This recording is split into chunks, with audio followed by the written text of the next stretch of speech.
So బేసిక్గా ఏంటంటే అండి, స్కిన్ టైప్స్ ముందు తెలుసుకోవాలి. Okay. Skin types normal skin type అంటే దానికి సరిపడంత హైడ్రేషన్ అన్నీ ఉంటాయి.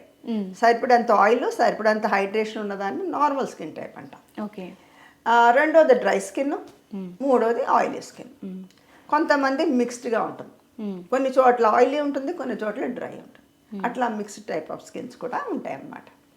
సో ఎవరైనా సరే స్కిన్ కేర్ తెలుసుకునే ముందు వాళ్ళది ఏ టైప్ ఆఫ్ స్కిన్ అని తెలుసుకుని దానికి తగ్గ క్రీమ్స్ కానీ ఏవి కానీ వాడుకోవాలి. స్టార్టింగ్ ఫ్రమ్ సోప్ దగ్గర నుంచి వాడే క్రీమ్ వరకు మీ స్కిన్ తత్వాన్ని బట్టి మీరు వాడుకోవాలి. Okay. Okay. So skin dry skin అనుకుందాం. మన ఎగ్జాంపుల్ ఫస్ట్ డ్రై స్కిన్ తీసుకుందాం. డ్రై స్కిన్ వాళ్ళది డ్రై స్కిన్ అని ఎలా తెలుస్తుంది, అది కూడా ఇంపార్టెంట్.